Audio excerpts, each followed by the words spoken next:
Salut et bienvenue sur Bibloom Podcast, le podcast enthousiaste qui pétille, qui t'invite à te poser des questions sur la vie, à changer de point de vue et à chercher des réponses du côté de la bienveillance. J'y partage mes réflexions et découvertes personnelles en fonction de ce que je vis au quotidien et j'invite régulièrement des personnes avec qui j'ai plaisir à échanger pour partager avec toi et t'inspirer.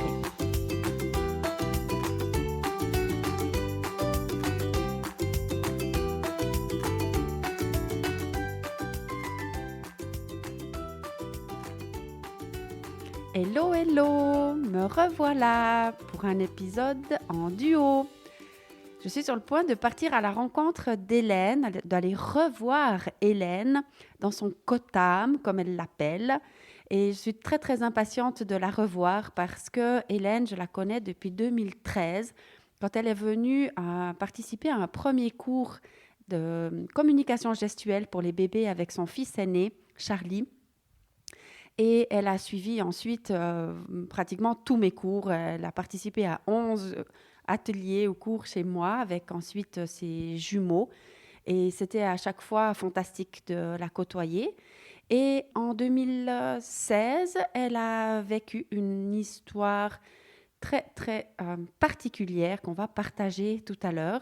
Et on a déjà partagé l'histoire d'Hélène dans un épisode de podcast qui était le 40e épisode. Et ensuite, Hélène a souhaité que j'efface cet épisode. Vous avez peut-être remarqué que si vous allez sur Bibloom Podcast, eh bien, il n'y a pas d'épisode 40. Il n'y a plus d'épisode 40. Et là, elle souhaitait que je le publie à nouveau. Mais sauf que moi, j'ai vraiment dû tout enlever. Enfin, j'ai tout enlevé à sa demande il y a quelques temps en arrière. Et je ne savais pas vraiment comment remettre cet épisode à la place 40 et j'avais en plus oublié le texte que j'avais fait pour l'accompagner et tout ça. Donc, j'ai préféré ne pas accéder à sa demande de republier l'épisode 40 parce que voilà, comme tu le sais, moi, j'aime ce qui est simple et ça ne me paraissait pas simple. Par contre, il m'est venu l'idée de refaire un épisode avec elle, de refaire le point sur ce qui s'est passé pour elle dans son chemin de vie depuis cet événement de 2016 et l'épisode numéro 40 qu'on avait publié, je pense, en 2020, certainement. Oui, je pense que c'était en 2020. Donc voilà, 5 ans, 6 ans plus tard, presque, qu'est-ce qui se passe dans la vie de Hélène? Et je suis très, très impatiente et curieuse de lui tendre le micro et de voir, voilà, tout ce qui, de l'entendre sur son magnifique chemin de vie. C'est une personne pétillante que j'apprécie beaucoup. Donc, je me réjouis de lui tendre le micro. C'est parti, en route! À tout de suite! Magnifique, magnifique! Salut Hélène, salut! Comme je suis contente d'être là, tu peux pas savoir. Moi aussi. Ouais. Bon, je te cache pas, j'ai enregistré déjà une petite introduction, toute mini. Ok. J'aime bien faire ça avant de venir à la rencontre des gens, d'exprimer juste comment je me sens avant de venir. Donc, bien sûr, j'étais déjà très impatiente, mais maintenant, je suis là. Et c'est du coup encore mieux. Alors, merci déjà de me recevoir à nouveau dans ton Cotam. Merci à toi de m'offrir l'occasion de m'exprimer à nouveau, 5 ans plus tard. 5 ans plus tard, voilà, j'étais plus tout à fait sûre. Ça fait 5 ans qu'on l'avait enregistré, ce 40e épisode. C'est ça. Je me rappelle que c'était 4 ans après ce que tu vas nous raconter à nouveau, avec un nouveau regard et tout ce qui s'est passé entre-temps. Mais ça faisait 4 ans que l'aventure était arrivée. Et donc maintenant, ça fait 5 ans qu'on a enregistré ça, tu me dis. Oui, donc ça fait en fait 9 9 ans, ans. Voire bientôt 10 en fait. Voilà. 9 ans et demi. Oui, c'est fou ça parce que vraiment, une année 1, on commence un nouveau cycle. Ce cycle s'est terminé l'année dernière, du coup, avec cette année 9, on va dire. Oui. Et c'est fantastique. Enfin, moi, je suis vraiment ravie. Donc, juste peut-être si tu veux nous rappeler comment ça se fait que je suis de retour pour enregistrer à nouveau. Tu veux bien expliquer cette partie-là? Oui, alors il y a 5 ans, tu étais venue m'interviewer dans ce même espace, dans mon Cotam, dans ma cabane en bois. Et puis, on avait partagé justement une expérience que j'avais vécue qui était assez douloureuse, traumatique, on peut le dire. Oui. Puisque suite à une erreur diagnostique, j'avais fini à l'hôpital psychiatrique en fait. Et puis que ça a été une sacrée aventure pour moi, un sacré chemin de traverse. Et il y a 5 ans, tu étais déjà venu en fait m'interviewer.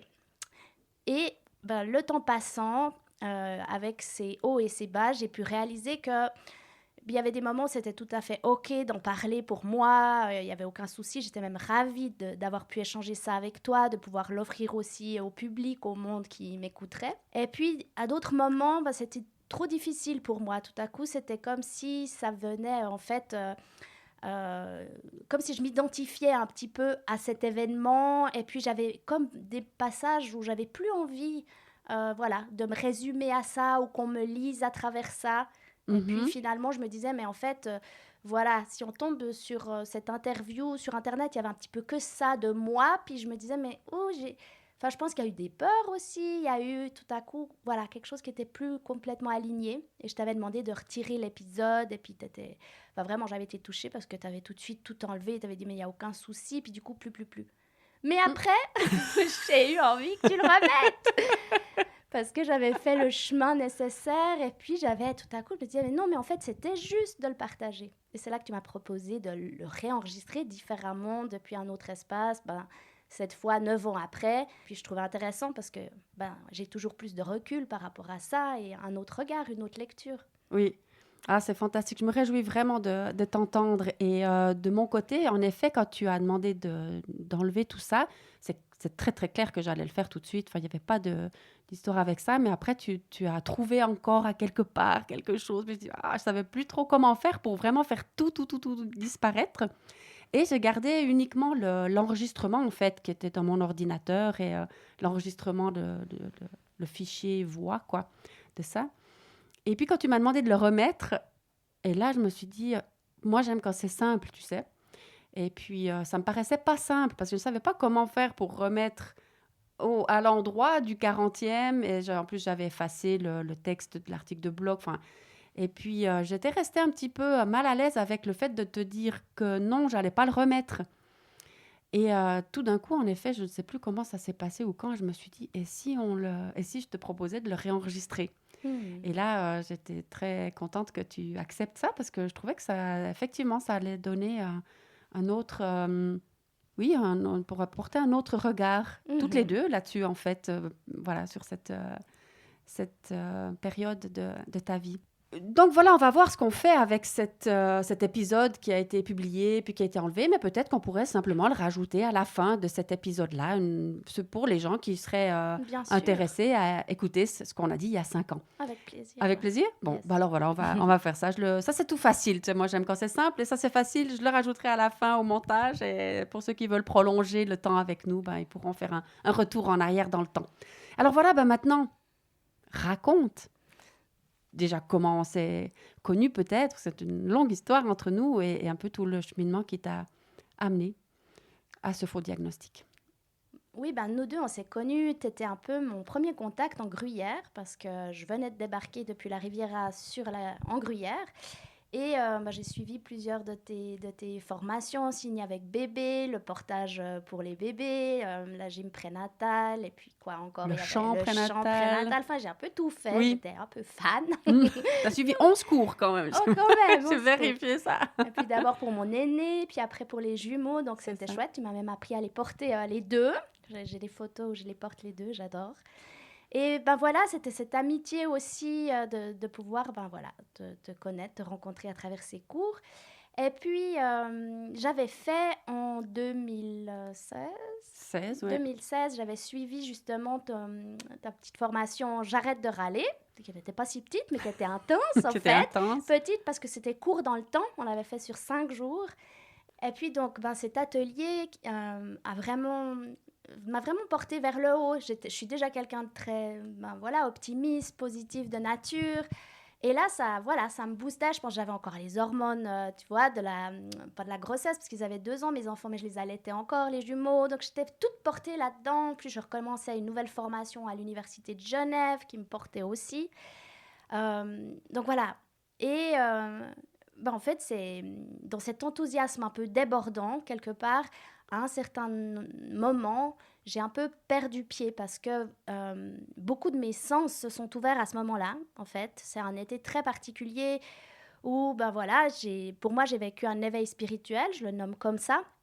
D'autres personnes dans la littérature le nommeraient, maintenant j'ai appris, émergence spirituelle, c'est le terme qui est gardé aussi, même dans les manuels de psychiatrie, ils ont fait un alinéa là-dessus et c'est vraiment ce que j'ai traversé. Où finalement, bah voilà, il y a cette ouverture de conscience hyper large, je me sentais reliée au grand tout, j'avais des synchronicités sur synchronicités, je ressentais vraiment un amour inconditionnel qui me traversait tout le cœur, le corps. En fait, le moindre geste du quotidien, c'était comme un cadeau, un miracle. En fait, ma respiration, chaque fois que je respirais, je réalisais à quel point c'était juste incroyable. Hmm. Et voilà, de voir mes enfants grandir, de voir comment ils se développaient, de voir les gens que je rencontrais. J'ai fait des tas de rencontres cet été-là, vraiment profondes et magnifiques. Et oui, il y avait comme vraiment cette ouverture, ouverture, ouverture. Et au niveau de la conscience, au niveau du cœur, enfin voilà. À l'époque, je connaissais rien des chakras, de tout ce système énergétique qu'on porte en nous. Et puis, ben voilà, c'était comme si tous mes chakras, finalement, s'étaient ouverts en même temps. Mais du coup, il y avait comme plus de filtres non plus, et plus de limites, et plus de barrières. Donc, à un moment donné, ben, je me suis ramassée, en fait. Tu avais exprimé, quand on s'est parlé la dernière fois, que avant ce faux diagnostic, tu n'avais pas dormi pendant 4 nuits. Oui, ouais, j'avais en fait énormément de créativité.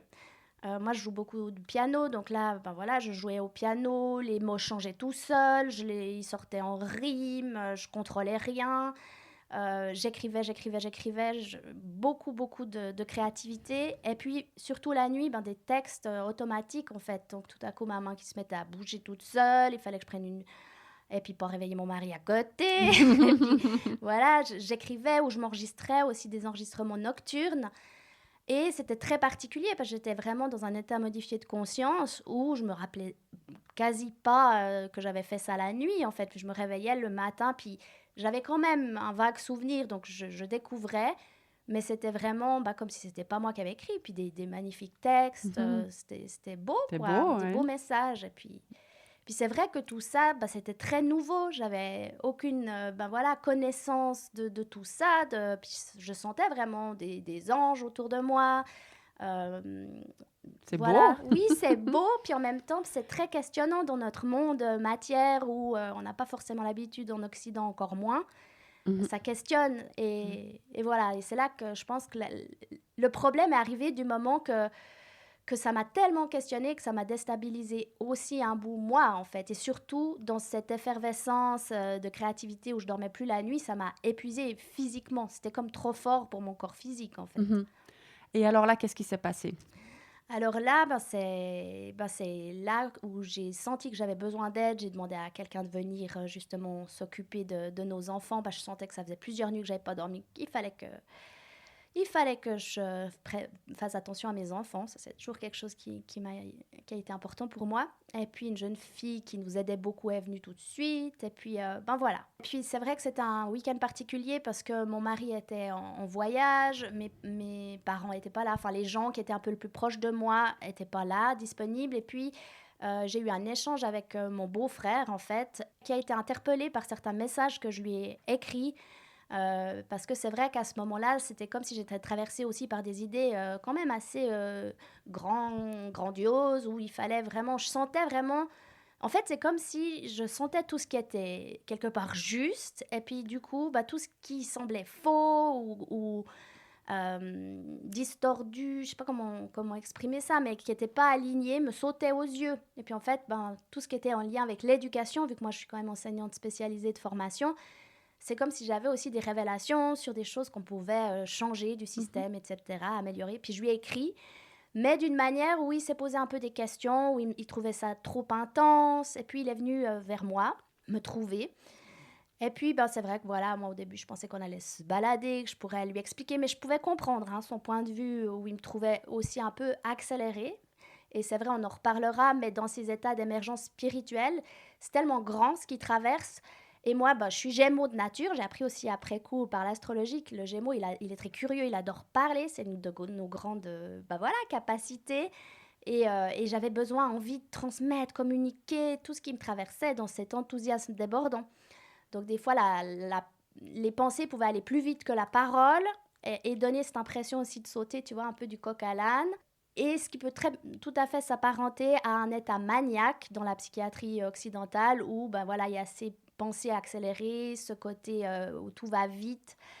Et voilà, et en fait, c'est ça qui s'est joué. Et mon beau-frère, du coup, m'a emmené gentiment aux urgences, en fait, en se disant, non, mais il y a quelque chose, il faut vérifier, il y a quelque chose qui n'est pas OK. Et puis, de là, eh bien, on m'a donné des tranquillisants directement dans les veines. Enfin, ça a été assez vraiment violent. Et puis, sans explication. Enfin, moi, c'est vraiment ça que je trouve. Enfin, il y avait vraiment ce côté où on ne m'expliquait pas les actes. Et puis, comme tout était... Mes sens étaient exacerbés, je sentais vraiment hyper fort tout ce qui me traversait.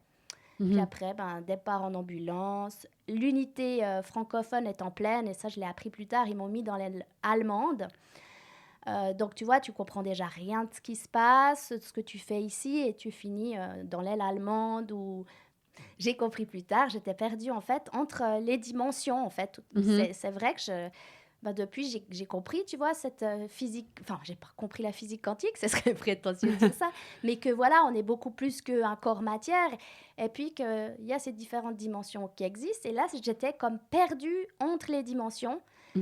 Et puis, ce dont j'aurais eu le plus besoin, c'était qu'on me ramène à la terre, en fait, que je revienne vraiment dans mon corps. J'étais comme aussi un peu partie, tu vois, au niveau énergétique. J'étais plus en moi, dans mon corps physique.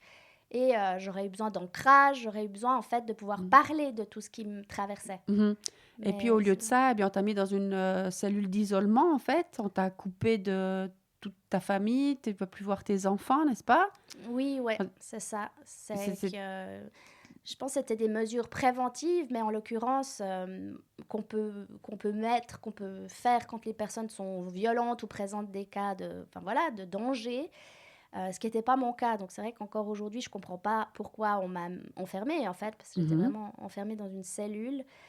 Et c'était une expérience hyper douloureuse, encore plus quand tu es perdu toi-même et que tu aurais juste besoin qu'on te rassure, qu'on te donne la main, qu'on Quand tu as un gros câlin. Voilà, c'est ça, puis qu'on te dise que tout irait bien. Puis c'est vrai que c'était un moment hyper particulier où j'avais comme plusieurs versions de moi qui s'exprimaient en même temps, en fait, parce qu'il y avait cette partie de moi qui se disait, mais c'est pas normal, hein, ce qui me traverse, tu sais, cette côté très rationnel qui veut comprendre ce qui se passe.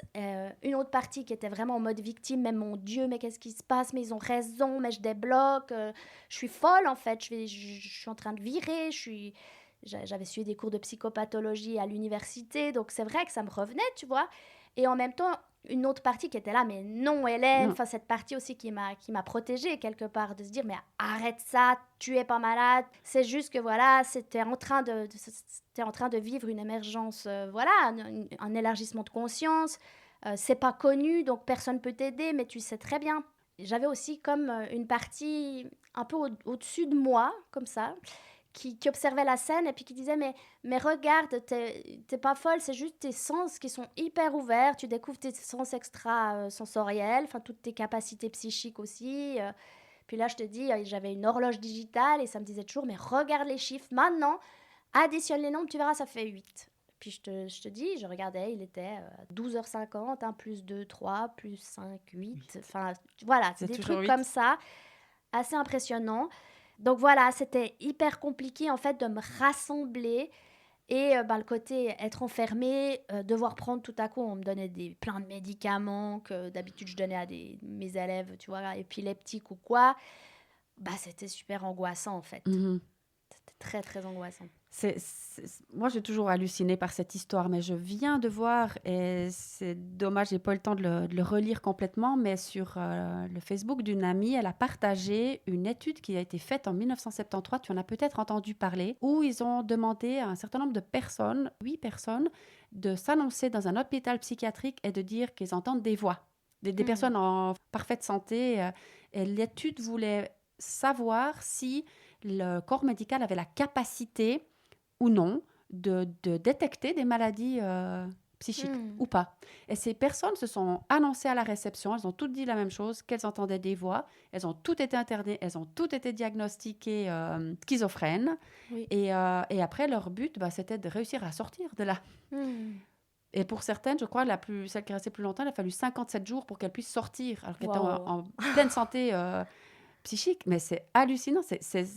Et c'est drôle que j'ai vu passer cette information il y a 2 ou 3 jours. Et j'ai dit, ça fait pas mal d'années maintenant que l'expérience a été faite, mais on peut voir qu'en tout cas, des erreurs de diagnostic, il y en a encore. Parce que là, finalement, quand tu es allé, c'est comme si tu voulais juste faire un petit contrôle. Voilà, tu étais très enthousiaste, t'es très haute comme ça. Mais enfin, comment, à partir de là, on peut faire vivre ce que tu as vécu? Avec du recul, tu vois, je me rendais compte que j'étais quand même épuisée à ce moment-là, vraiment de ne pas avoir dormi avec mes loulous qui étaient tout petits, les études qui reprenaient. Et puis gérer ça la nuit, c'est vrai que ça a été trop. Donc je pense qu'un bout, j'y suis allée parce que j'étais vraiment épuisée. J'y voyais, tu vois, aussi, je pense, le besoin de me reposer. Et puis, je crois aussi que j'ai cette âme joueuse, tu sais, où je me disais, mais il y avait une partie de moi qui disait, mais va voir, va explorer. Et je pense sincèrement, après, on croit ou pas, mais tu vois, dans ces chemins d'âme, je pense que mon âme avait quelque chose à expérimenter, à revivre, retraverser avec la maladie psychique, ou en tout cas ce milieu-là. Et oui, après, là où c'est très difficile, c'est qu'après, on se retrouve quand même, voilà, comme tu disais, dans cette recherche, t'es dans ce système, et en fait, d'être confronté pareillement à des gens vraiment dans souffrance profonde, parce que moi, ce que je traversais à la maison, c'était gai, comme je te disais, c'était joyeux, mais ces gens qui étaient là, il y en avait qui avaient tué, il y en avait qui avaient fait des trucs super lourds, et qui s'en voulaient, qui se tapaient la tête contre les murs, et qui criaient, et tu vois, tout ça, quand déjà t'es complètement ouvert au niveau de tes champs, en fait, je captais tout, et je savais plus qu'est-ce qui était à moi, qu'est-ce qui n'était pas à moi. Et après, en fait, tu te retrouves quand même en 5 minutes. J'aime bien avoir ce repère. Je me disais, mais en 5 minutes, il y a un médecin assistant qui ne me connaissait pas, qui m'a posé un diagnostic de trouble bipolaire. Et j'avais calculé qu'à l'époque, j'avais 32 ans et ça représentait 17 millions de minutes d'existence. Et je me dis toujours, Hélène, pourquoi t'as cru ce type en 5 minutes qui est venu déstabiliser ces 17 millions de minutes? Puis en fait, c'est bien ça, la question, c'est des fois de se dire, mais voilà, c'est qui a la responsabilité en fait de ma santé psychique, de mes croyances, et tout ça, ça a été un long chemin en fait vers moi, parce qu'une partie de moi ne le croyait pas, et c'était bien ça la guerre à l'intérieur de moi, entre cette révolte de se dire, mais c'est pas vrai, je ne suis pas malade, mais en même temps, oui, mais c'est quand même pas normal de ressentir tout ça. Et puis, c'est vraiment venu chez moi questionner, tout déstabiliser. Donc, tu vois, certains parlent de la nuit noire de l'âme. Pour moi, c'est vraiment ça, en fait. Je le dis, c'est découvrir ton propre désert intérieur. Parce que quand tout s'effondre, quand tu es dans une cellule, tu n'as plus accès à ta famille, parce que, en fait, pour protéger les gens en délire maniaque, ils essayent de couper un maximum les stimuli. Donc, moi, ça a été interprété comme étant cela. Donc j'avais même pas le droit de garder la photo, tu vois, de ma famille, j'avais pas eu de téléphone, j'avais plus le téléphone, j'avais plus rien. Mes parents, ma mère a beaucoup insisté pour que j'aie quand même le droit d'avoir des visites de mes enfants de temps en temps.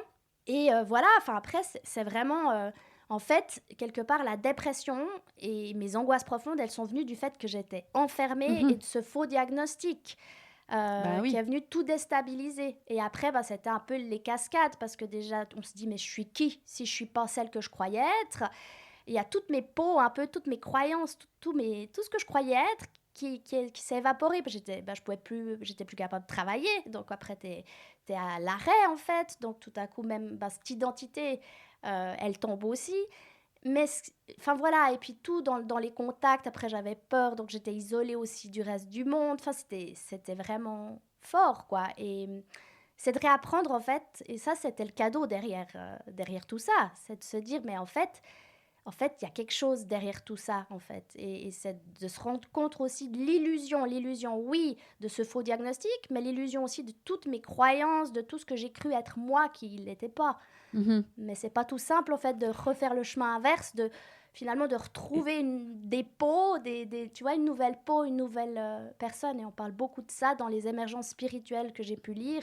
Souvent, c'est des psys ou des psychiatres qui ont eux-mêmes vécu, en fait, des éveils qui ont pu parler de toutes ces De ce expériences phénomène-là. transpersonnelles avec les états modifiés de conscience et toutes ces expériences un peu mystiques, spirituelles, qui sont juste inconnues et perçues comme quelque chose de délirant dans notre société occidentale, en fait. Oui. Et c'est fou, on a évoqué plusieurs fois, dans nos conversations aussi privées, où on disait que finalement, enfin moi, ça m'a tellement touchée ton histoire, parce que souvent aussi, je me suis dit qu'il aurait pu m'arriver la même chose. Parfois, j'étais dans un état d'enthousiasme tellement élevé, où j'ai l'impression de marcher 5 mètres au-dessus du sol, et je me dis, mais si quelqu'un m'avait attrapé à ce moment-là, dans des moments d'enthousiasme très, très haut, ils auraient pu m'amener aussi à l'hôpital, la même chose, quoi. C'est quelque chose. Et puis, je me rappelle parfois, on s'est dit, mais finalement, est-ce que c'est pas dans les... Ils sont où les malades, en fait? C'est qui les C'est malades? ça. On ne sait pas. Tout est inversé. Peut-être que les plus malades, finalement, c'est justement les Ouais. médecins qui posent ces diagnostics-là. Enfin, pour finir, on ne sait plus du tout qui est sain Mais c'est et ce qui que ne l'est pas. disent, tu vois, ces psychiatres qui ont vécu, ou ces psychologues qui ont vécu ces états. En fait, ils parlent de léthargie, comme si, en fait, l'éveil, il vient te réveiller, parce qu'avant, en fait, c'est comme si, la plupart du temps, l'état Quand- ordinaire, Mhm, entre guillemets, mhm. eh ben, en fait, c'est qu'on dort. On dort Ouais, parce qu'on est comme un peu anesthésié par c'est ça. notre travail, la société, notre routine, notre blabla. Puis, en fait, on n'est pas conscient, on n'est pas Mhm. aware. Enfin, Ouais, c'est tu ça. vois, Ouais, ouais. On n'est on pas n'est pas éveillé. On n'est éveillé, pas éveillé. justement. Ouais, Donc, c'est c'est de ça. sortir de ce coma, en fait, quelque Ouais, part. ouais, c'est ça.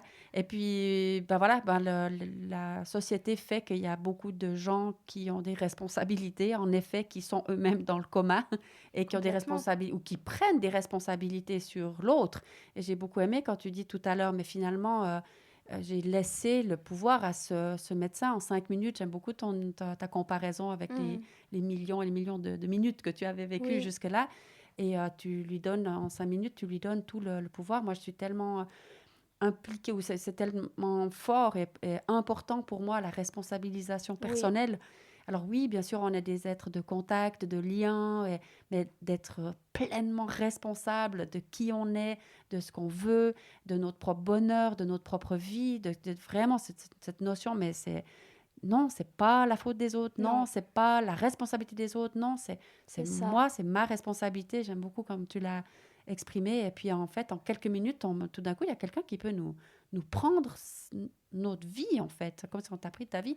Après, une autre chose que j'aime beaucoup dans ce parcours et dans la vie en général, c'est toutes ces expériences euh, qui, comme tu dis, tu savais qu'il y avait quelque chose derrière. Et pour moi, derrière chaque expérience, il y a toujours la notion de partager ce qui est arrivé pour inspirer d'autres, pour expliquer, pour transmettre, et là, avec la créativité que tu as, et 9 ans plus tard, donc quand on l'a fait il y a 4 ans en arrière, ou 5 ans en arrière, on a déjà parlé de ça, hein, de cette idée qu'après une expérience traumatique, eh bien, quand on a un peu reconstruit ou qu'on a reconstruit, on a un message à transmettre qui Mhm. peut être fait par un livre, bon, toi, tu écris beaucoup de chansons, de toutes les manières que possible, on peut transmettre. Donc, on avait fait cet épisode de podcast, on l'avait mentionné, mais maintenant, 9 ans plus tard, il y a autre chose qui a émergé de toi dans cette même idée-là de partage. Oui, oui. Alors, là, je suis en train de... J'ai écrit une pièce de théâtre, en fait, Mhm, où je me suis vraiment laissée aller. C'est comme si je donnais la parole à ces différents personnages que j'avais découverts en moi, en fait, parce que mhm, finalement, j'ai pu réaliser que j'avais plein de facettes de moi. Et souvent, je me suis questionnée, tu vois, est-ce que toutes ces différentes facettes que je ressens, est-ce que c'est pathologique, vu qu'il y a quand même eu toute mhm. cette question de, bah voilà, qu'est-ce qui est pathologique, qu'est-ce qui est de l'ordre de la dissociation ou pas. Et ce que je trouve très intéressant aussi, tu vois, quand on parle de travail énergétique, de chamanisme, tout ça, à quel point, bah voilà, Mhm. est-ce que c'est des parts dissociées, comment, tous ces états modifiés de conscience, finalement, je me suis beaucoup questionnée là-dessus.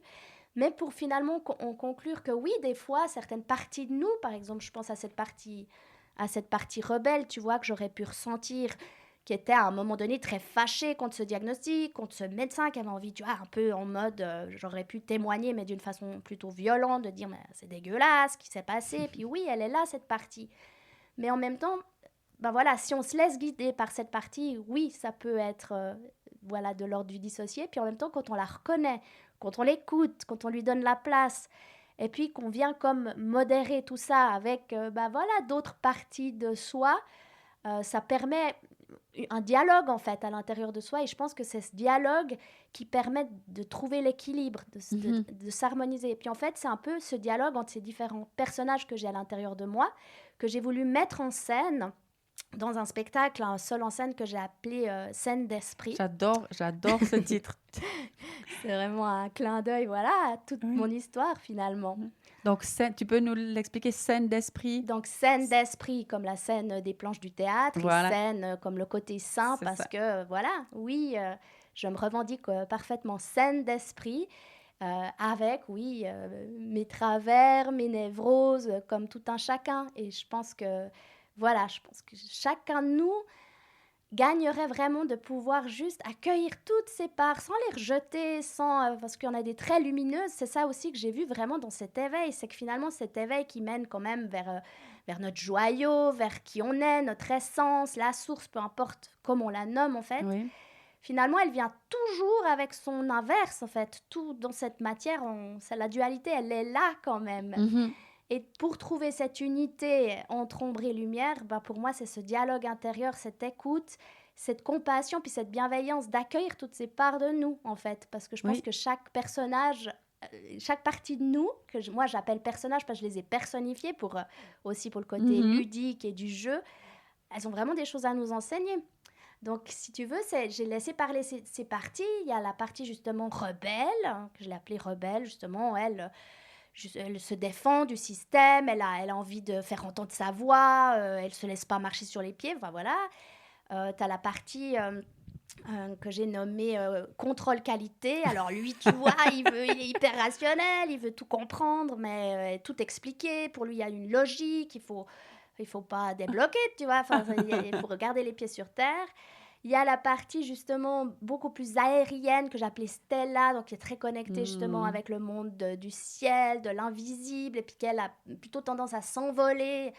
Et puis il y a Mama Pacha, que j'ai appelée plutôt cette guérisseuse que j'ai trouvée aussi en moi, que j'ai cherché beaucoup à l'extérieur, et ça je trouve hyper Mm. intéressant. Hein, au début, quand on vit des choses comme ça inexplicables, on cherche des réponses, on recherche du soutien, parce que j'étais redevenue un tout petit enfant qui avait juste besoin d'une main tendue, puis on me dise, mais je suis qui là, aide-moi, ou... Enfin, tu vois, Mhm. dans ce côté aussi, dans la dépression dans laquelle on peut tomber par moments. Et il y a qui comme autre personnage? Il y a CD. CD, c'est la capacité de discernement. Donc, lui, il vient toujours avec sa lanterne et il vient quelque part mettre la lumière, écouter, faire voilà, ce médiateur en toutes ses parts. Et son rôle, c'est vraiment de tenir le centre et de ne pas se laisser influencer, mais de donner la parole à chacun. Il y a Mhm. le clown aussi, que j'aime beaucoup. Oui, Pif, le clown. pif. Et lui, il vient vraiment amener de la joie, de la légèreté. Il dit qu'il faut pas se prendre trop au sérieux, que la vie, c'est un jeu, et puis qu'il faut jouer, danser. Et puis il amène vraiment ça. Parce que j'avais pas envie, en fait, de tomber dans quelque chose de pathos, de tragique. Mm. Alors oui, il y a quelque chose de tragique, il y a des moments un peu tristes, vu que c'est autobiographique. Mais il y a aussi un peu d'autofiction, où voilà, j'ai quand même réarrangé. Puis c'est ça qui est génial avec l'écriture, c'est que tu peux comme réinventer, redéfinir le passé quelque part. Et je pense qu'à chaque instant, on a tous l'occasion, on ne peut pas choisir ce qui nous arrive, mais comment on y fait face, comment on Ah, c'est ça. réagit, comment on rebondit. Et Mhm. ça, et pour moi, l'imagination, la créativité, notre côté enfant, en fait, il est génial pour ça, parce qu'il permet, voilà, ouais, de faire un peu un pied de nez à certaines réalités super tragiques et trash qu'on peut vivre. Mhm. Ouais, et ça, je trouve que c'est une magnifique manière d'être retombé sur tes pattes avec ce spectacle. Je me réjouis beaucoup d'ailleurs de venir Mm. te voir. C'est les 15 et 16 mai, n'est-ce pas? Oui, À Chèvres. Mais tu vas le jouer j'espère potentiellement pouvoir ailleurs, le le jouer jouer. à plein d'autres Oui, endroits. j'espère. Il y a Ouais. d'autres projets ou... Oui, là, il faut que je me fasse un peu de pub. Et puis, ouais, j'ai D'accord, envie en tout cas de le c'est en cours. tourner. Mais donc, Oui. les premières, c'est 15 et 16 mai Oui. à Chèvres. Mhm. Mhm. Eh bien, j'y serai avec deux amis qui doivent être ravis d'écouter aussi cette conversation. Et puis, sinon, quand je suis arrivée là il y a 5 ans, donc pour notre conversation, tu venais tout juste de terminer la construction de ce kotam, Oui. ce kota, en fait, que toi, tu appelles un kotam. Et je me rappelle que tu avais eu plein de petites mésaventures aussi pour la construction. Et il y avait eu des des aléas, plein de ouais. péripéties, voilà. Mais il était terminé. Tu commençais à l'utiliser pour ton travail aussi. Est-ce que tu veux nous parler un peu de ce lieu Oui, alors et de ce que tu y fais? ce lieu, il est venu parce que, en fait, à travers toute mon histoire, moi, ce que j'ai pu réaliser, ce qui m'avait fait le plus de bien, en fait, dans les périodes où j'étais le plus mal, c'était le retour au corps, c'était des massages, des soins, c'était les gens qui me touchaient, qui m'apportaient vraiment ouais, ce contact physique, en fait. Et puis, quand j'ai réalisé les bienfaits de ce massage qui venait calmer aussi mon esprit, eh bien, j'ai eu envie de me former en massage. Donc, j'ai fait une formation de massothérapie pour commencer. Et puis j'ai eu la enfin voilà, c'est vrai quand on avait emménagé dans cette maison, j'avais tout de suite imaginé une petite cabane, au fond du jardin et j'ai eu la chance de la concrétiser et voilà et pour moi j'ai tout de suite voulu l'appeler Kota, mais après c'est drôle parce que j'ai pu apprendre que Kota en fait ça veut vraiment dire refuge, abri dans certaines, langues. Il y a plusieurs explications. Et puis pour moi, c'est vraiment l'idée de créer un cocon, un lieu sécure pour se reconnecter avec son âme, son essence, retrouver, voilà, que ce soit par des massages, tu vois, où je propose des massages qui amènent la détente physique pour calmer le système nerveux. Et aussi tout ce qui est travail énergétique, où je laisse voilà, circuler ce qui doit être, avec aussi l'utilisation des bols tibétains, des différents koshi, des différents instruments. J'ai fait une formation aussi de sonothérapie, donc c'est un peu, je fais un mix un peu de toutes ces pratiques. Donc voilà, c'est vraiment un cocon sécure dans lequel je propose aussi des ateliers pour les jeunes filles et les jeunes garçons de 8 à 12 ans, en fait, pour les jeunes filles avant l'arrivée de leur première menstruation, qu'on nomme Oui. les ménarches, et puis pour les garçons, c'est la torarche où c'est la même chose, mais avec la première éjaculation. Et pour les garçons, je trouve ça encore plus chouette. Enfin, quelque part, c'est tout aussi important parce que on les oublie bien souvent. Mhm. Et pour eux, en fait, il se passe aussi plein de choses. Il y a aussi beaucoup de tabous autour voilà, de tout ce qui est du sperme, de tout ça, tu vois. Et c'est vraiment d'aller à la rencontre de leur corps, de se rappeler vraiment ce côté sacré aussi de ces organes de Mhm. vie, de la sexualité, de tous ces changements physiques qui se passent et émotionnels. Mhm. Donc c'est très précieux pour moi et je fais vraiment un lien, tu vois, avec le fait qu'il y a eu cet effondrement en moi qui m'a poussée à aller chercher vraiment, mais tiens, mais je suis qui? Et puis alors si je suis une femme sur cette terre, c'est quoi être une femme? Donc il y a aussi tout ce cheminement à l'intérieur de moi où j'ai moi-même suivi pas mal de formations, de chemins pour retrouver aussi, voilà, tout ce côté sacré, féminin sacré. Et, voilà, ouais, il y a tout un chemin. Donc ça me fait vraiment, ça me met en joie de pouvoir le partager. Oui, et c'est magnifique que tu le partages avec les enfants parce que ces enfants-là, ben, c'est les adultes de demain, ce sera les parents de demain. Et je trouve que c'est vraiment c'est beau qu'au au tout départ, tu avais cette envie de changer les choses dans l'éducation, qui est Oui, toujours aussi nécessaire. Je pense qu'il y a 9 ans en arrière, ça continue. Des petites choses qui bougent, mais encore beaucoup à faire, je pense, dans ce domaine-là pour transformer l'éducation scolaire, quoi, hein.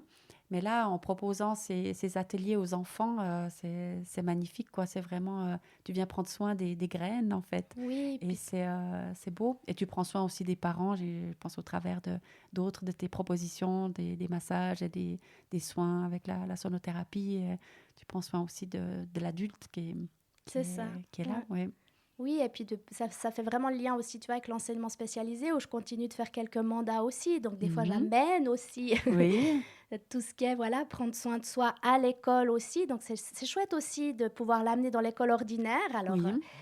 et puis, ça permet aussi, justement, c'est chouette parce que la vie, en fait, elle m'amène, tu vois, des enfants qui sont particuliers, qui ont une sensibilité particulière, où les parents me disent, mais il a l'impression d'entendre des voix, il sent des présences. Et puis, en fait, c'est tellement bon de pouvoir déjà juste leur dire, de les écouter, les accueillir, puis de leur rappeler que, enfin, peut-être leur rappeler que leur enfant, non, il est pas Mm. fou, en fait. Et puis de pouvoir, voilà, partir tout en sachant que je suis pas psychiatre, que oui, il y a des moments où ça prend tellement de place que ça demande un suivi médicalisé, et ça Mhm. existe. Et ça, je le nie vraiment pas. Voilà, la maladie Mhm. psychique, Oui, elle elle existe. existe.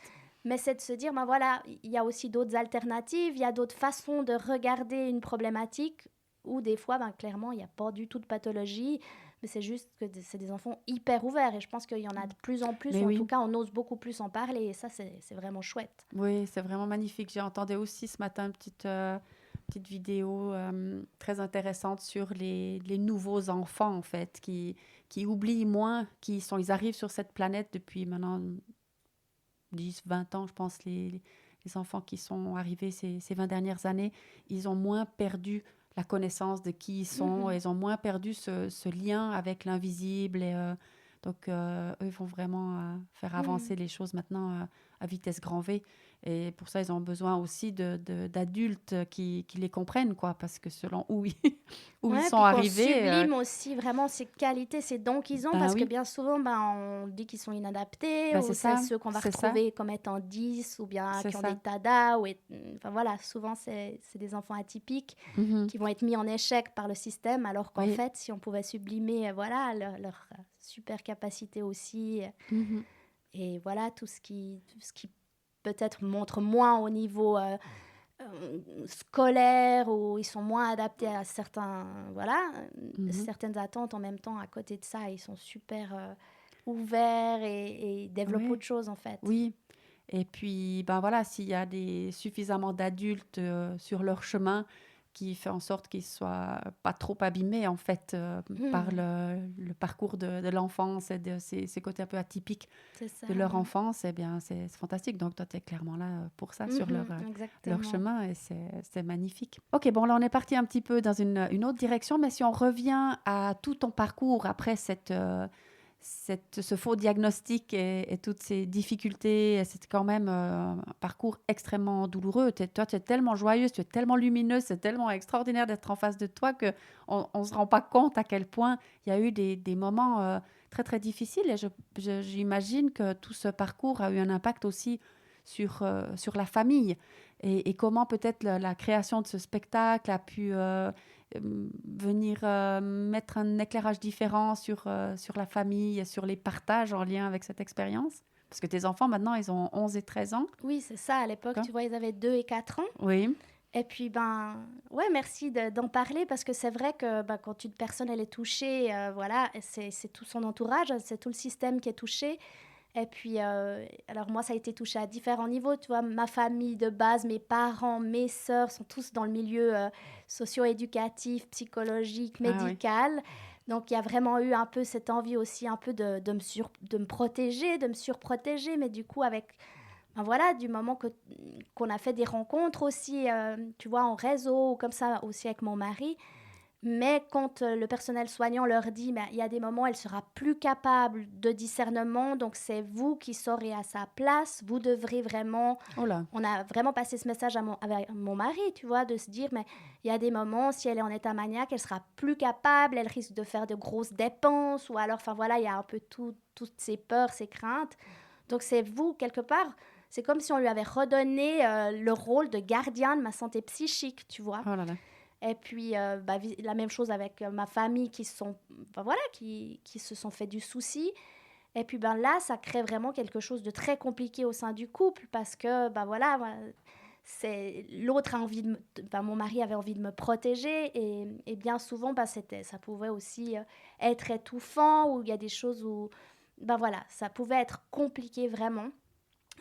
Avec la famille, je te dis pas quand tu es au fond du bac complètement en dépression, puis tu dois t'occuper de 3 enfants de 2 et 4 ans, non, j'arrivais plus. Donc c'était aussi accepter, tu vois, d'avoir de l'aide à domicile pour certains repas.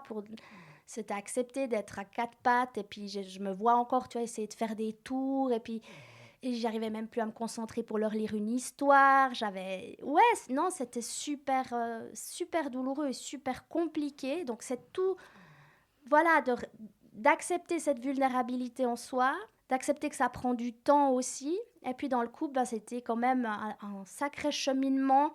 Voilà, les deux, on a fait des thérapies aussi de couple qui nous ont vraiment permis, on a aussi utilisé la méthode Imago, où on a Mm. pu vraiment, voilà, aller à la rencontre de l'autre. Je crois que c'est ça qui était le plus important et j'ai eu vraiment la chance d'avoir mon mari qui a toujours été là en fait pour me soutenir et qui a aussi compris avec le temps, et moi j'ai compris l'importance de se laisser des espaces pour souffler, des espaces finalement à soi et d'accepter. Moi, je pense que j'ai vraiment dû comprendre et accepter que personne ne pourrait jamais me comprendre complètement, en fait. Et je crois que j'avais encore cette attente, tu vois, des fois quand je vivais des choses incroyables, j'avais envie de lui transmettre, de lui raconter, waouh, tchou. Puis en même temps, personne ne peut aller à ces endroits-là, en fait. On a chacun notre expérience unique et j'ai compris vraiment avec le temps que je ne devais pas attendre qu'il soit pareil que moi déjà, que c'était une richesse, cette complémentarité. Lui, c'est vraiment un bon taureau, il est hyper ancré. Donc son ancrage, en fait, il m'a beaucoup aidé, tu vois, il m'a rassuré aussi.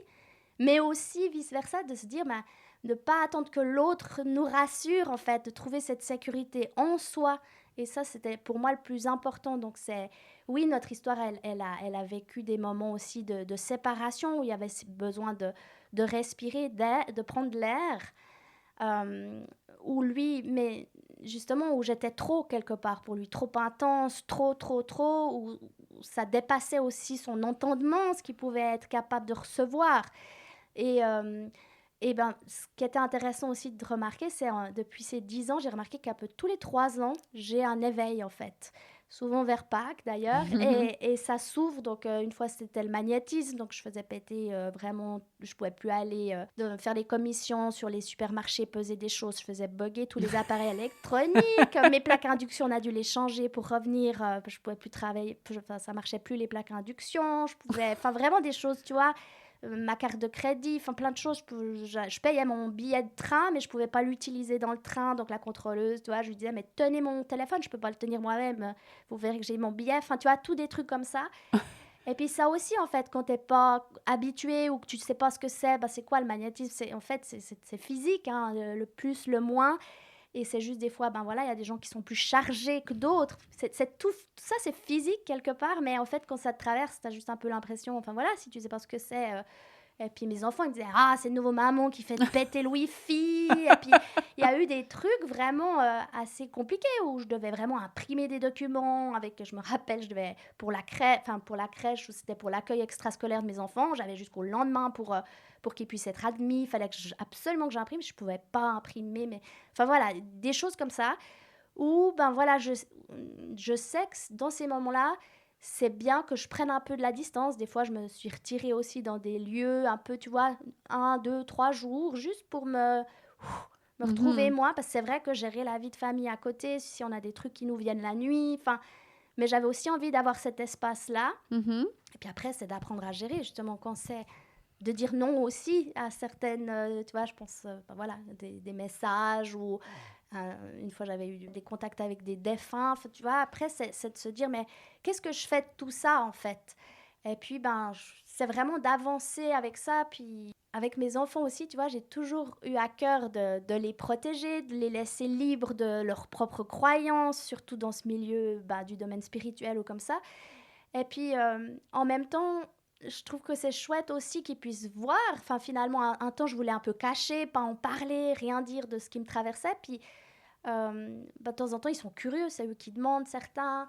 Et puis, c'était bon aussi de pouvoir parler avec eux une fois ils avaient grandi, justement. Je me rappelle un séjour à Paris où j'étais toute seule avec les trois, puis je leur ai expliqué vraiment ce que j'avais traversé.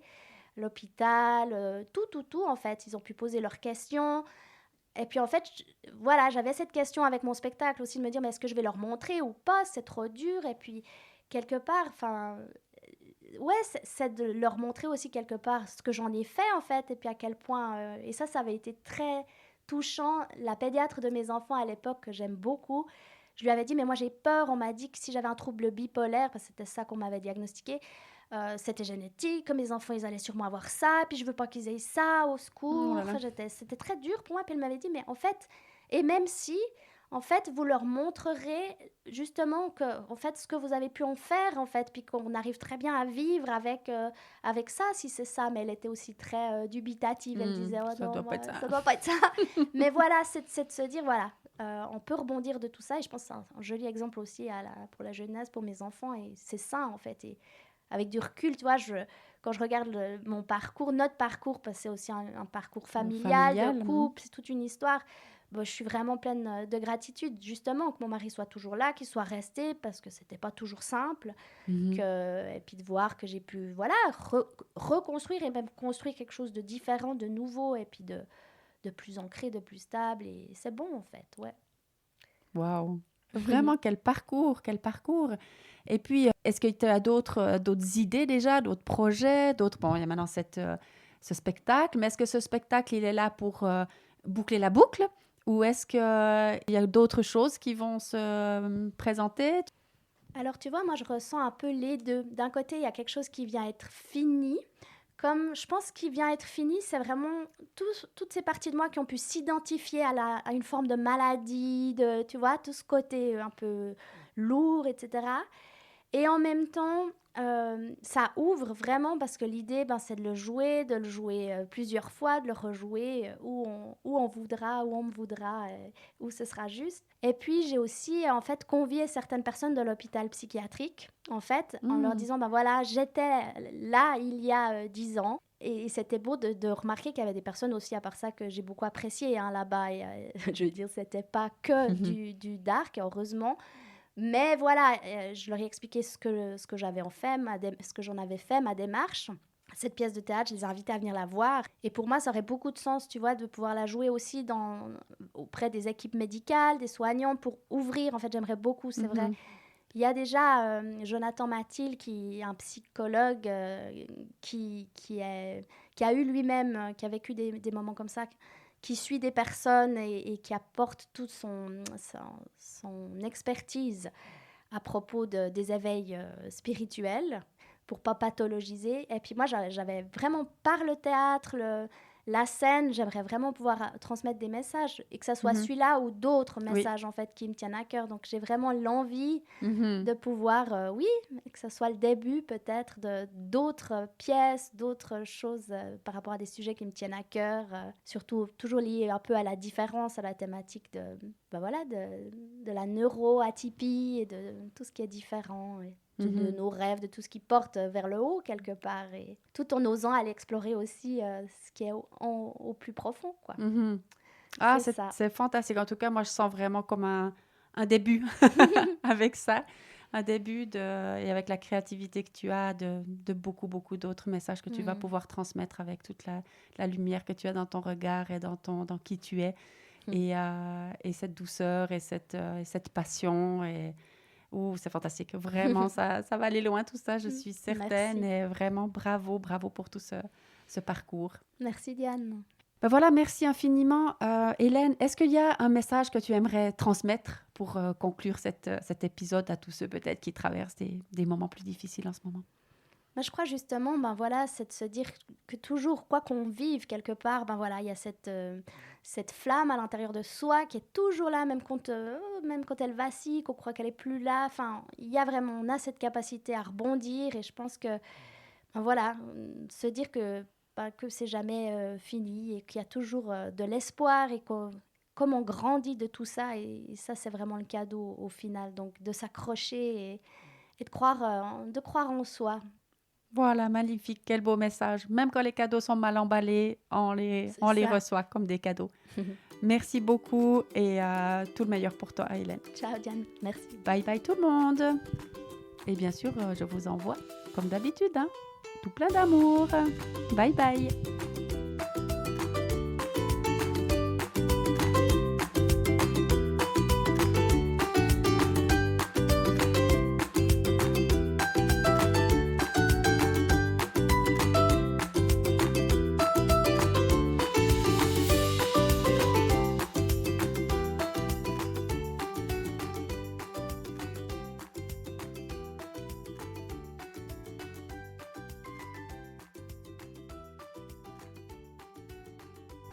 Salut Hélène. Salut Diane. Merci de m'accueillir chez toi. C'est magnifique, je me réjouissais beaucoup de cet échange. Ça fait longtemps que j'y pensais, et puis voilà, il a fallu quelques circonstances pour que ça se mette en place. Et aujourd'hui, donc, je suis venue dans ton quota qui se trouve donc dans ton jardin. Vous en saurez plus tout à l'heure là-dessus. C'est ça, bienvenue en tout cas à toi, moi aussi. Plaisir partagé. Comme chacune de nos rencontres en fait, ça a toujours été des moments merveilleux à chaque fois qu'on s'est croisés. Peut-être tu peux vous raconter à nos fidèles auditeurs, que je remercie aussi d'ailleurs, qu'est-ce que la vie a fait pour qu'aujourd'hui on soit toutes les deux autour de ce micro? Oui, alors déjà, je pense que c'était le fait qu'on est venu habiter en Gruyère avec mon mari. On habitait à la Riviera avant. Quand on a eu notre premier enfant, on a déménagé à Hauteville, en Gruyère. Et puis, arrivée à Hauteville, c'est vrai que j'avais pas beaucoup encore d'amis, de connaissances. J'étais une jeune maman, voilà. Et puis, je suis tombée sur des publicités pour Signe avec bébé, si je me trompe pas. Et puis, c'est comme ça que notre premier lien... Voilà, c'est fait autour de ces signes, de pouvoir communiquer avec mon petit par des gestes. Et voilà, après, ça a été le début d'une aventure où j'ai suivi plein de cours avec toi, de portage de bébé, de gym avant d'accoucher, quand j'avais mes jumeaux aussi. Enfin, plein de belles rencontres, quoi, à chaque fois. Oui, c'était toujours des échanges extraordinaires à chaque fois que tu me rappelais, parce que voilà, quand tu étais enceinte des jumeaux et puis que tu as fait la gym donc ballon-enfant prénatal, après la gym plein air et portage, le chant prénatal le chant aussi. prénatal, et c'était à chaque fois des échanges et des rencontres merveilleuses. J'en garde vraiment des souvenirs extraordinaires. Moi aussi. Donc oui, il y a eu plein d'activités avec tes bébés. Et puis en 2016, il y a eu tu as participé à un autre de mes ateliers. Oui, c'était J'arrête de râler sur mes enfants, mon conjoint. Au début, je me suis dit, mais tiens, pourquoi je vais faire cet atelier? Parce qu'en fait, ça se passe bien avec mon mari, c'est chouette avec mes enfants, on avait de l'aide avec une jeune fille au père super. Puis c'est pas pour rien, en fait, comme la vie fait les choses. Donc, je suis venue suivre ton atelier. Voilà, puis on va voir un petit peu tout ce qui s'est passé. Donc là, on avait fait une formule tout à fait spéciale parce que j'avais animé cet atelier sur 5 demi-journées en juillet, en été. Et puis, normalement, les gens, je les voyais une fois par quinzaine. Il y avait un temps d'intégration entre chaque rencontre. Et puis là, on en a fait 5 d'affilée pour expliquer un petit peu où on veut arriver avec ce podcast aujourd'hui. Tu as vécu des expériences de vie incroyables après ça. Ben écoute, tu vois, c'est vrai que ce cours, cet atelier de J'arrête de râler était très intense, comme tu as dit, sur 5 jours. Et puis, ça m'a vraiment... donner des ailes, en fait. Ça m'a permis vraiment de réaliser encore plus à quel point la vie était belle, à quel point vraiment tout ce qui m'entourait était démultiplié. J'avais vraiment goût encore plus à la vie, alors que je suis déjà quelqu'un de très optimiste à la base. Je faisais des belles rencontres, il y avait des synchronicités sans arrêt, des gens sur mon chemin. Mes sens étaient aussi complètement décuplés. Enfin, la perception que j'avais quand je mangeais une pomme, voilà, les goûts avaient un autre goût, mais encore plus savoureux. L'impression de voir la moindre fourmi sur ma route.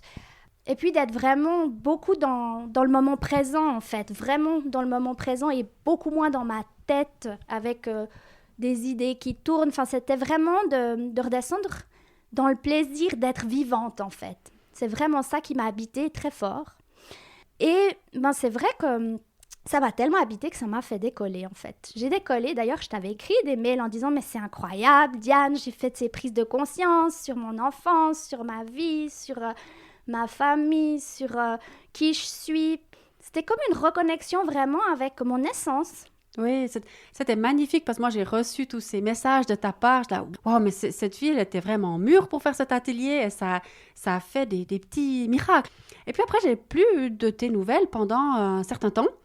Et qu'est-ce qui s'est passé là? Après cet été-là, c'est vrai que j'ai été très, très créative. J'ai écrit des tas de poésie, j'ai fait de la musique. Et puis, c'était l'âge où mes enfants faisaient des tas de découvertes. Les jumeaux commençaient à vraiment comprendre chacun qui était qui. C'était magnifique de les voir. Enfin, j'étais vraiment portée dans ce tourbillon d'amour, de gratitude, envers de tout ce qui m'entourait, en fait. Et puis, une grande connexion finalement à l'univers, aux plantes, aux arbres. Enfin, et tout arrivait d'un coup comme des cadeaux. Je sentais vraiment comme une énergie. Moi, j'ai jamais été branchée ange ou spiritualité autrement que, par la relation que je pouvais avoir avec les gens dans l'amour et de la bienveillance. Mais j'avais jamais creusé ce côté-là et c'est comme si tout m'apparaissait d'un coup. avec voilà, ces énergies qui m'entouraient, ces bonnes ondes. Et puis, en fait, ça a été tellement loin, finalement, que je me suis fatiguée, en fait. Parce que j'étais tellement enthousiaste que j'ai plus dormi. J'ai pas compris ce qui m'arrivait, en fait. Ces textes. Voilà, ce qui m'a fait un peu tourner, c'est que j'ai eu des textes, tout à coup, qui sont venus un peu nulle part. Un peu de l'écriture automatique, la nuit, ma main qui bougeait toute seule pendant mon sommeil. Enfin, fallait que j'écrive, quoi. Puis des beaux textes, enfin un peu sur l'enfance beaucoup, sur l'écologie, la nature, enfin plein de choses. Et j'ai voulu comprendre en fait. Mon mental, il a vraiment voulu se dire c'est quoi cette histoire, c'est magique, c'est dingue. Déjà, je voulais beaucoup le communiquer. Donc je parlais. Pour mon mari, ça a été un été affreux en fait. Il a pu me le dire après coup, sincèrement, parce que c'était tellement intense. Et moi, j'étais déjà quelqu'un d'intense à la base avec voilà, une grande sensibilité, que je voulais le communiquer. Seulement que c'est très compliqué de communiquer ça parce que quand on n'a pas... C'était trop vite, trop d'un coup. Et j'ai plus dormi. Et quand on dort pas pendant longtemps, j'ai aussi appris ça avec des navigateurs qui font des grands voyages en mer. Ils disent eux-mêmes qu'ils ont des hallucinations qui débloquent au bout d'un moment. Parce que n'importe qui privé de sommeil, au bout d'un moment, ça va plus non plus, ça suit plus. Et là, c'est vrai que pendant plusieurs nuits, j'ai plus dormi, j'ai écrit beaucoup. Mon mari était pas là. Et j'avais vraiment ce souci, toujours, parce que je sentais que quelque chose n'était pas juste, était trop. Toujours eu ce souci par rapport à mes enfants, de pas les mettre en danger, de pas partir en vrille. Et j'avais demandé un matin, justement, à une jeune fille qui nous aidait beaucoup de venir s'occuper des enfants. Et là, j'avais envoyé un message à un de mes mails, parce que je communiquais beaucoup, j'envoyais des tas de mails qui pouvaient vraiment avoir, tu vois, l'impression d'avoir ni queue ni tête, mais pour moi, ça avait beaucoup de sens. Et là, mon beau-frère est venu me chercher. Bon, je vais lui expliquer, je comprends qu'il s'inquiète un peu, parce que je savais qu'il s'inquiétait. Puis il m'a emmené à Marsens, en fait, à l'hôpital psychiatrique. Mais tu l'envoyais quoi comme mail, en fait, pour qu'il ait cette réaction? Mais je pense... Écoute, là, il était directeur d'école et j'avais eu plein d'informations par rapport à l'école, qu'il fallait vraiment révolutionner, changer. Pas révolutionner, mais disons vraiment repenser cet enseignement, Et puis, dans le fond, c'était tout à fait noble, louable, légitime. Par contre, la façon dont je lui écrivais, c'était très intense. Je lui disais, mais il faut qu'on parle à Anne-Catherine Lyon.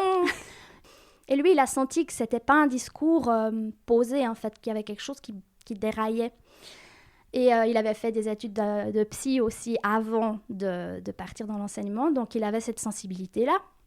Un homme très intelligent, d'ailleurs, que j'aime beaucoup. Et il m'a emmenée à Marsens, en fait. Puis après, il me l'avait dit dans la voiture. Il me dit, moi, on va à l'hôpital. Puis je dis, mais non, on va pas à l'hôpital. Puis il m'a dit, si, on va à l'hôpital, Hélène, il faut qu'on aille. Et pour juste faire une petite parenthèse, pour dire justement que je comprends complètement que mon beau-frère se soit inquiété à ce moment-là, parce que c'est vrai que j'étais déconnectée dans le sens, j'étais très haute, quoi, et j'avais plus mon ancrage. Et il y avait un homme devant l'hôpital où je me rappelle, je lui disais, mais tu attends qui? Puis il me dit, j'attends ma maman. C'était un adulte, hein. Puis j'ai dit, et tu l'aimes ta maman? Tu vois, c'est pour dire à quel point, oui, j'avais cette facilité et comme plus de filtre en fait, de cœur à cœur, d'âme à âme, c'était comme ça. Et puis il me dit oui, je l'aime beaucoup. Puis je lui avais juste dit mais dis-le lui parce que c'est tellement bon de se dire qu'on s'aime. Puis après je lui avais juste dit mais je peux te prendre dans mes bras. Puis je voyais bien que mon beau-frère il me disait mais viens Mano. Puis il m'a dit mais oui, serre-moi dans les bras. Et puis en fait ce câlin-là, il m'a fait tellement du bien et je crois que c'était une façon de me donner plein d'énergie pour la suite de ce que j'allais vivre, qui n'a pas été de tout repos quoi. Qu'est-ce que tu veux nous partager de cette expérience-là? Quelque chose quand même absolument incroyable. Tout d'un coup, tu es chez toi, tu t'occupes de tes enfants, tu cherches quelqu'un pour venir te soutenir. Enfin, t'es parfait et genre une demi-heure plus tard, tu es à l'hôpital psychiatrique, quoi. Sans rien voir venir, pensant aller faire une balade. Enfin, c'est complètement fou.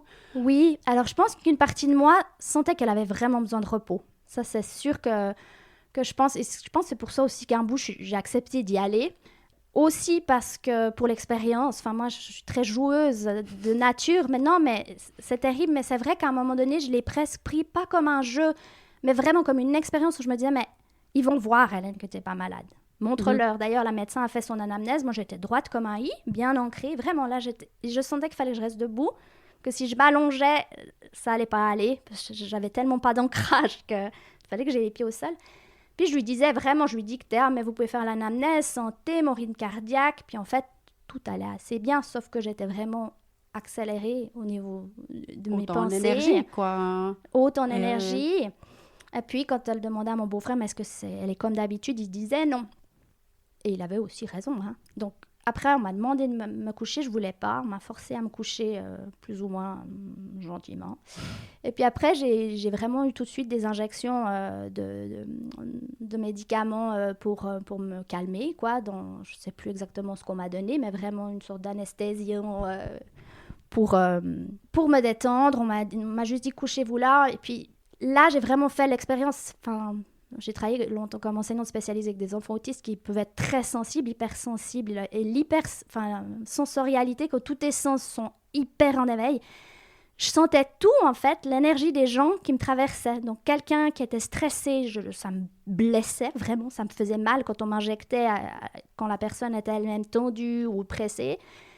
La douceur, je le prenais, mais comme l'amour divin, un regard, tout était vraiment amplifié. Et puis là, ils m'ont dit, on va vous mettre, ils m'ont mis sur un brancard comme si j'étais pour entrer dans l'ambulance avec une espèce de couverture hydrofuge sur moi. Puis j'ai dit, mais mon beau-frère, il vient? Non. Et puis j'ai dit, pourquoi? Parce que... Et puis les portes se sont fermées, les ambulanciers très choux, je me rappelle encore. Les prénoms d'ailleurs, je me rappelle leurs prénoms. Ils étaient choux, ils m'ont vraiment dit, ça va aller. Mais après, voilà, je me suis retrouvée dans les couloirs de l'aile allemande, parce qu'il y a plusieurs, il y a la francophone et allemande, mais j'ai appris plus tard que l'hôpital était plein, donc on m'avait mis dans l'hôpital, l'aile allemande. Donc, je vous laisse imaginer comme c'est déstabilisant quand on nous parle allemand, qu'on sait pas où on va, qu'on est un peu... on comprend pas trop ce qui se passe, mais on laisse faire quand même, parce qu'on est quand même crevé, parce que ça fait 4 nuits qu'on n'a pas dormi, et qu'on... Voilà. Et là, en fait, on m'a mis en cellule d'isolement. Donc, c'est vrai que... Ça voulait dire quoi concrètement, une cellule d'isolement? C'était une cellule où la porte était fermée à clé. Il y avait un petit rideau sur la porte que les soignants levaient pour m'observer ou baissaient. Donc, je voyais ces petits yeux qui me regardaient de temps en temps. Schlac, schlac, j'entendais juste le bruit du rideau. Un bouton rouge pour les appeler. Donc, je parle souvent de ce bouton rouge parce que c'était... voilà, avec cette couleur rouge vif. Il y avait une horloge digitale qui a beaucoup compté pour moi, parce que finalement, ces heures où j'ai passé, il n'y avait rien. Je me suis juste amusée à multiplier ces nombres, à faire des tas de calculs qui donnaient toujours 8. Et puis je me disais, mais en fait, le 8, c'est l'infini, c'est le 8 couché. Enfin voilà, je pense qu'à un moment donné, il y a aussi certains délires qui arrivent. Il y a ce qui est réaliste, et puis je pense qui était là. Et puis il y a aussi, à un moment donné, notre esprit qui divague, parce qu'on m'a aussi donné plein de médicaments. Moi qui n'avais pas l'habitude, je me soigne toujours beaucoup avec la nature depuis toute petite. Donc voilà, c'était aussi tout un apprentissage d'accepter ça. Et surtout, c'était... donc concrètement, il y avait un lit, mais ce n'était pas un lit parce que... Moi, j'ai travaillé aussi à l'hôpital psychiatrique à Toronto et j'avais pu voir justement... Donc quelque part, je savais que si je n'avais pas une chambre normale avec un lit normal, c'était pour pas que je me blesse. Il y a des choses que je savais... J'avais visité de l'autre côté, en fait. Et là, un lit, justement, un lit un peu à haut, comme ça, avec un espèce de fauteuil difforme. Et en fait, j'ai passé mon temps à réorganiser ma chambre, à faire de la créativité, à m'inventer des histoires avec ce coussin. En fait, c'était un peu un moyen de survie pour moi. Et donc là, tu n'avais pas accès à ta famille, à tes enfants? Ou est-ce que tu avais contact avec l'extérieur? Non, là, j'avais pas de contact. Justement, en fait, juste avant de partir à l'hôpital, j'ai eu ce pressentiment de prendre mon guide du Japon.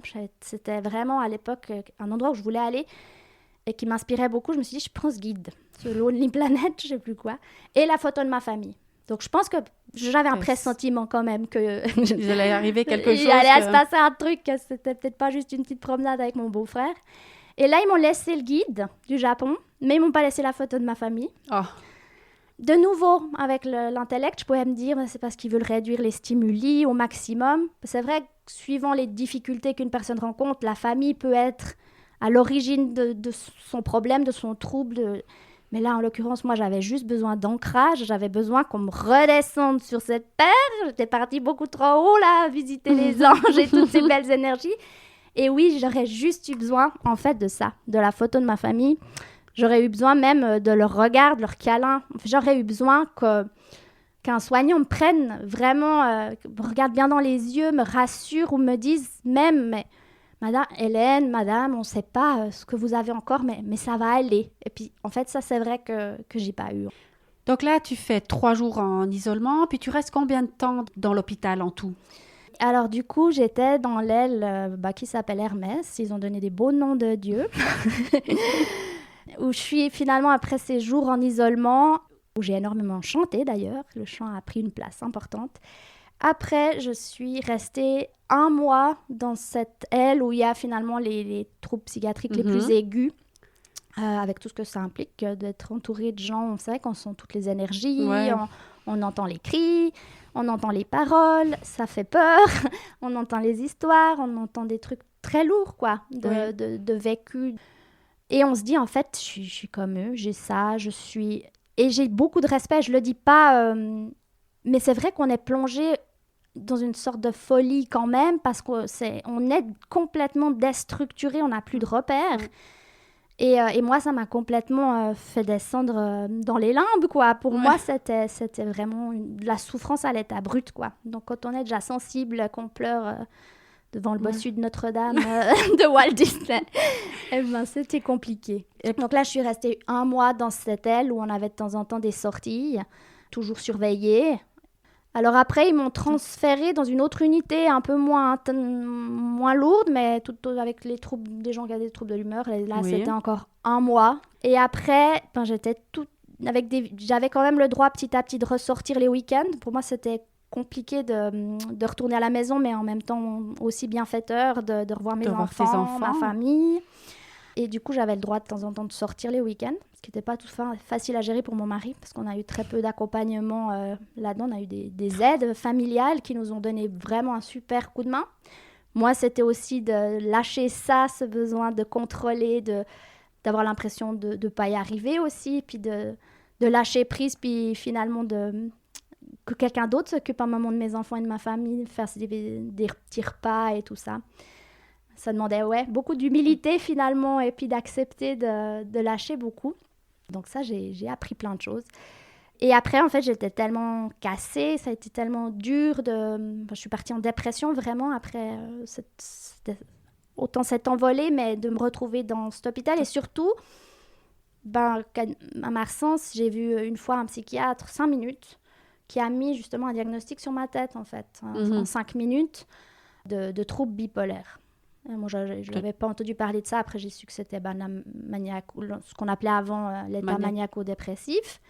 Donc voilà, j'avais étudié aussi dans mes études un peu la psychologie de l'enfant, différentes choses. Et toi, tu sentais que c'était pas ça, non. Dans le fond? Au début, je sentais que c'était n'importe quoi parce que moi, j'ai toujours été justement quelqu'un très vivante, certes, mais puis j'ai eu des gros coups durs sur ma route. Il y a eu aussi des choses difficiles, mais j'ai jamais eu de dépression, d'épisode de down, quoi. Et pour moi, ça sonnait tout faux. Donc, c'était cet état de confusion qui était terrible pour moi. J'avais un peu de colère. Au fond, je me rappelle, une infirmière m'avait fait descendre vers un punching ball. Elle m'avait dit, mais tapez. Puis moi, j'étais comme, mais non, je ne veux pas taper là-dedans. Je n'étais pas bien. Puis elle me dit, si, il y a de la colère là derrière. Puis après, j'ai tapé. J'ai dit, mais je ne suis pas malade. J'ai pas ça. C'est quoi cette histoire? Puis après, c'est qu'on a vraiment eu ce discours d'essayer de me convaincre, en fait, mais t'es malade et t'as le droit d'être malade. Donc après, voilà, dans mon cerveau, ça a été beaucoup de thérapie cognitivo-comportementaliste, comme on dit, où l'idée, c'est de repérer chaque signal, de conjuguer mon énergie en haut, en bas, et puis finalement s'auto-analyser beaucoup et de finir par accepter quelque part qu'on est malade et puis qu'il y a ça en nous. Et puis, mais c'était très anxiogène, déjà, de ne pas être en adéquation, de ne pas ressentir ça. Mais au final, d'être tellement cassée par aussi l'énergie que j'avais pompée aussi chez d'autres gens, de voir cette souffrance, mais cette intelligence, et j'ai envie de le noter, d'être tellement sensible qu'ils finissent dans ces hôpitaux, mais tellement sensés, tellement éveillés, juste décalés de la société dans laquelle on vit. Tu sais, c'est tellement fou ton histoire parce que du coup, nous, on s'est revus une année plus tard. Hein. Tu m'as raconté tout ça une année plus tard. Je me rappellerai toujours de cette rencontre. Tu étais venue de nouveau dans la salle, aux ateliers du Molaison. Je crois qu'après, tu as encore fait de longs mois en hôpital de jour, Oui, hein, c'est ça? 2 mois encore. Et quand tu m'as raconté ça, j'ai dit, mais c'est vol au-dessus d'un nid de coucou, quoi. C'est complètement fou. Moi, je te connaissais depuis tellement d'années. Souvent, je me suis dit, mais cette fille-là, elle était juste enthousiaste. Elle était juste dans la joie. Elle était juste là où on aimerait être. Certes, peut-être trop. Certes, le fait de pas dormir, voilà, c'est des choses qu'il faut réajuster. Oui. Mais très souvent, je me suis dit, mais ça aurait pu m'arriver pareil, en fait. Moi aussi, j'avais l'impression de marcher 5 mètres au-dessus du sol quand je me suis sentie aussi enthousiaste, que j'ai ressenti autant de joie en moi. Je dis, mais la vie est belle, quoi, enfin. Je dis, mais c'est qu'il est fou. Parfois, je me suis dit ça et c'était tellement touchant. Et ça fait maintenant 5 ans, hein. Mais là, il semblait qu'aujourd'hui, c'était le moment pour qu'on ait cet échange en public aussi. Enfin, ça va devenir, pour l'instant, c'est entre nous deux, mais on sait que ça va sortir. C'était important pour moi d'avoir cet échange pour que tu puisses partager de cette expérience. Je me rappelle, tu m'avais dit une fois que tu avalais pas les pilules qu'on te donnait. Tu faisais comme si, puis tu les recrachais. Enfin, tu avais quand même conscience que finalement, tu n'étais pas malade. Bah, c'est ça. Je trouvais tout plein de choses. Par contre, voilà, après, c'était aussi voir ce qui se passe quand tu fais pas ce qu'on attend de toi. Et puis après, on me disait... Enfin, voilà, j'ai échappé à la contention, des choses comme ça. Mais et là, j'ai pu vraiment voir la panthère qui est en moi aussi. Quand on me force, tu vois, quand on te force à ingérer quelque chose qu'on ne m'expliquait pas, en fait. On ne m'expliquait pas. Si on m'avait dit... Les fois où on me disait gentiment, mais avec vraiment, tu sais, dans ce regard, moi je me souviens de ces infirmiers qui me regardaient, puis juste qui baissaient les paupières en signe de compassion, de ce truc qui dit tout dans les yeux, tu vois. Genre, on sait pas ce que t'as encore, mais vas-y, courage, allez, prends ça, ça va quand même te détendre. Moi, je prenais quand on me l'amenait comme ça, mais je sentais tellement quand c'était de l'abus de pouvoir, et il y en avait, il n'y a pas eu que ça, il n'y a pas eu que du mal, hein, à Marsens. Ça, je tiens à le souligner. Je crois qu'on essaye du mieux possible de gérer des gens en crise. Par contre, vraiment, moi, si j'ai envie de témoigner, c'est vraiment de se dire, mais dans un état de crise, parce que c'était quand même une sorte de crise, hein, mais dans le sens changement, tu vois, le côté positif, j'étais dans une crise identitaire suite à toutes ces grandes prises de conscience. Je pense que j'ai vraiment eu... Pour moi, je disais toujours que c'était un éveil spirituel et j'ai pas cherché encore vraiment dans la littérature. Justement, j'ai un peu fermé tout ce côté de la recherche parce que j'avais plus envie de me faire refermer dans rien du tout. Comme notion, par contre, vraiment... l'importance de ces diagnostics, des mots qu'on met, le fait de se dire ça a une répercussion parce qu'on faisait faire de la pleine conscience à Marsens, on a eu des moments de méditation, mais quand tu prends conscience de ton corps et que tu réalises à quel point tu es mal, en fait, ça fait plus de mal qu'autre chose de méditer à des moments pareils, tu vois. Donc je pense qu'on essaye des choses. Voilà, je pourrais aussi parler de tout ce qui était bien aussi, donc de la musicothérapie, enfin ça m'a vraiment fait beaucoup de bien aussi. Bon, après, rien n'est tout blanc ou tout noir, Non. on est d'accord. On va voir dans la suite, en fait, ce qui s'est créé à partir de là, qui est forcément, comme toutes les expériences qu'on vit, au final, elles ont un sens, et toi, tu le sais très bien, donc tu as construit là-dessus.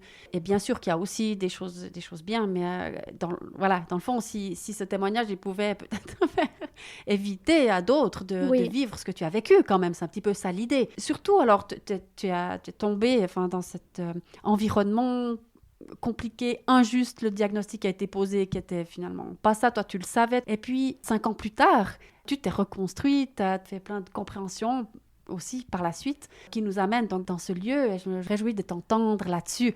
Ce que tu as reconstruit, comment tu l'as fait et où on est là maintenant et qu'est-ce que tu proposes de partager grâce à ton expérience. Oui, alors, c'est vrai que 5 ans, c'est court, puis en même temps, il s'est passé des tas de choses dans ma vie, dans mon couple. On a été obligés aussi avec mon mari de retrouver cette confiance entre nous. Il y a aussi eu du coup ce filtre de la maladie. Lui, on lui avait vraiment dit, vous êtes le premier qui serait sur le devant de la scène. Dès qu'elle ira pas bien, elle sentira pas qu'elle débloque, enfin en gros qu'elle débloque, quoi. Mais vous êtes là, donc elle doit prendre sa médication. Et puis voilà, après je vous passe les détails de tous les médicaments que j'ai dû prendre pour stabiliser l'humeur, etc. Donc c'est vrai qu'après, pendant 2 ans, moi j'ai joué le jeu, en fait, j'ai fait ce qu'on m'a demandé, j'ai fait des thérapies, j'ai vu des psys, j'ai été bien suivie, à part ça aussi. Et puis moi j'ai toujours bien aimé faire quand même, me poser des questions. Par contre, j'ai réalisé après vraiment à quel point quand on est déjà beaucoup dans son mental, qu'on a des idées qui vont vite, qu'on a des tas de compréhension, finalement, quand on va chez le psy, ça dépend lesquels, mais on allume le bouton du mental aussi. En fait, on rappuie sur ce bouton qui va déjà trop vite. Et puis moi, j'ai vraiment, ce qui m'a le plus aidé, c'est si j'ai réussi à m'en sortir vraiment de manière fiable, enfin, je dirais solide, c'est de retourner à mon corps, en fait, de reprendre les bases, de me ressentir vivante dans mon corps. Puis j'ai beaucoup senti ça à travers des massages corporels, où ça m'a fait vraiment beaucoup de bien.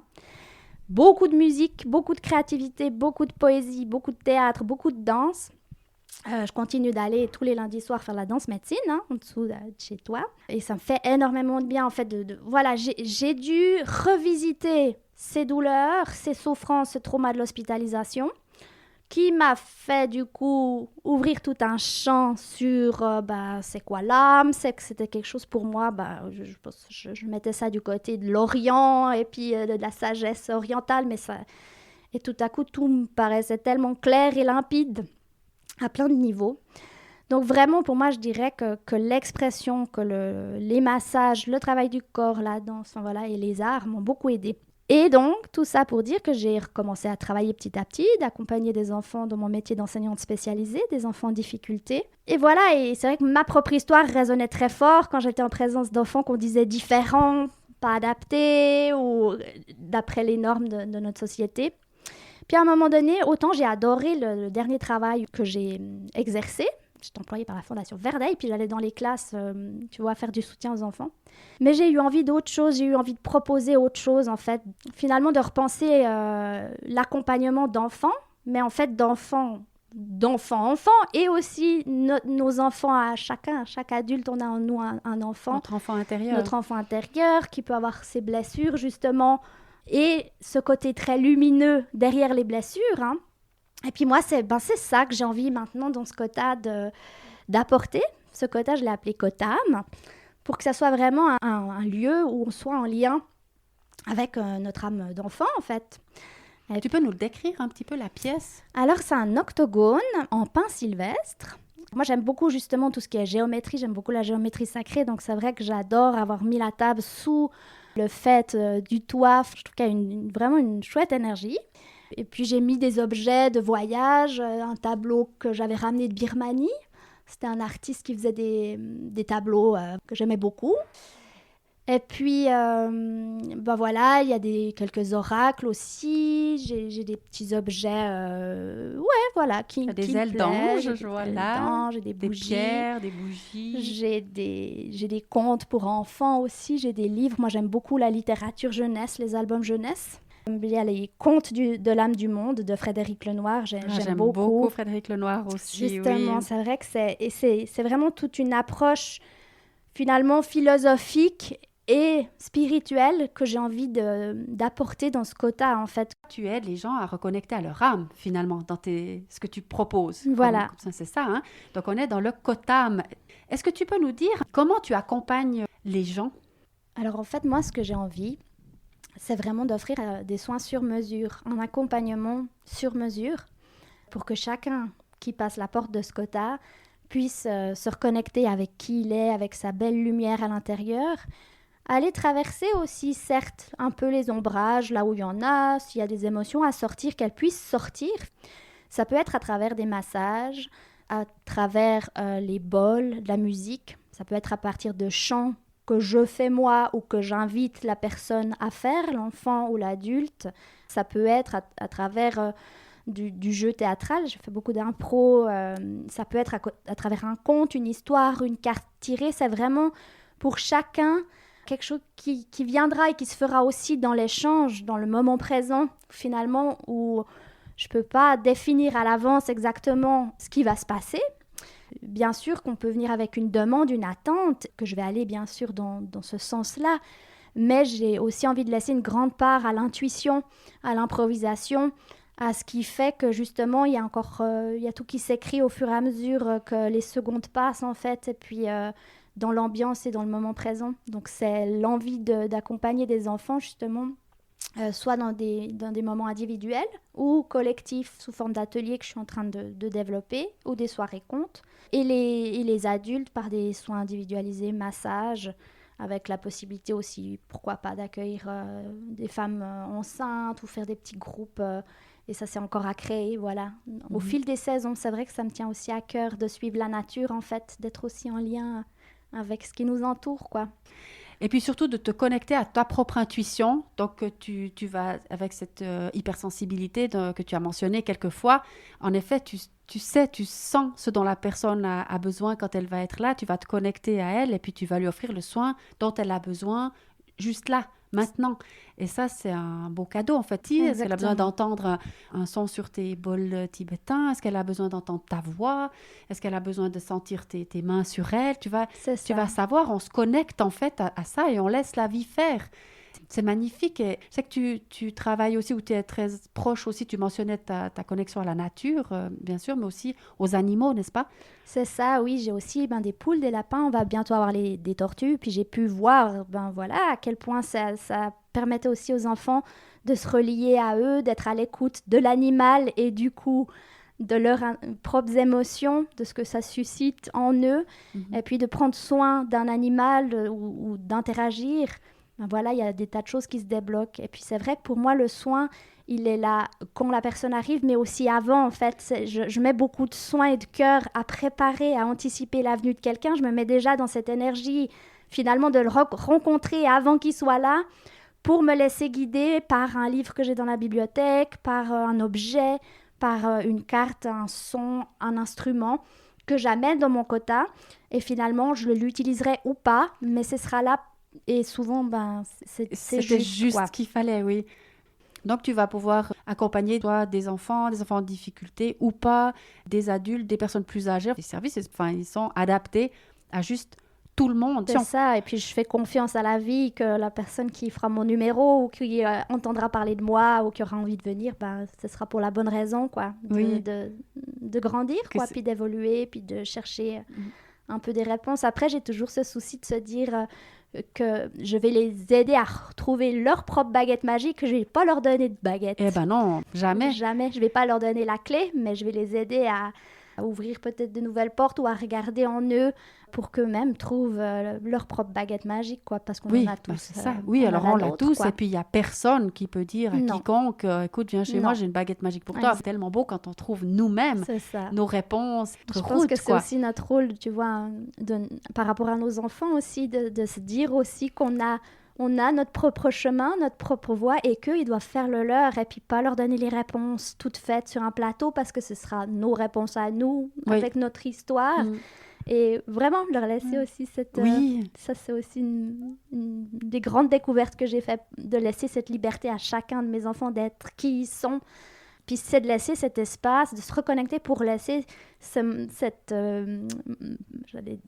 conscience supérieure s'exprimer, puis nous traverser, pour donner les réponses finalement appropriées, loin de l'illusion de notre mental qui fait des fois, justement, qui nous met de la confusion finalement. Comme ça que j'accueille les gens, en fait, avec qui je suis. Notre âme, elle sait ce qui est bon pour nous, elle sait ce qui est juste.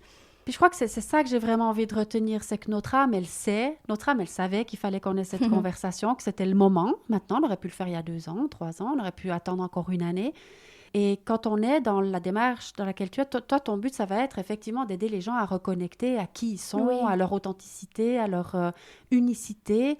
On est tous différents et tu as cette sensibilité, cette capacité de le faire, peu importe comment tu appelles tes soins, en fait. Exactement. Ouais. Ce que nos âmes nous disent, moi, je fonctionne un peu comme ça. En tout cas, ça m'a beaucoup inspiré, ce que tu disais tout à l'heure, parce que pour moi, c'est aussi très important de me connecter à ma propre sensibilité quand quelqu'un arrive vers moi et puis de savoir qu'est-ce que cette personne aura besoin aujourd'hui.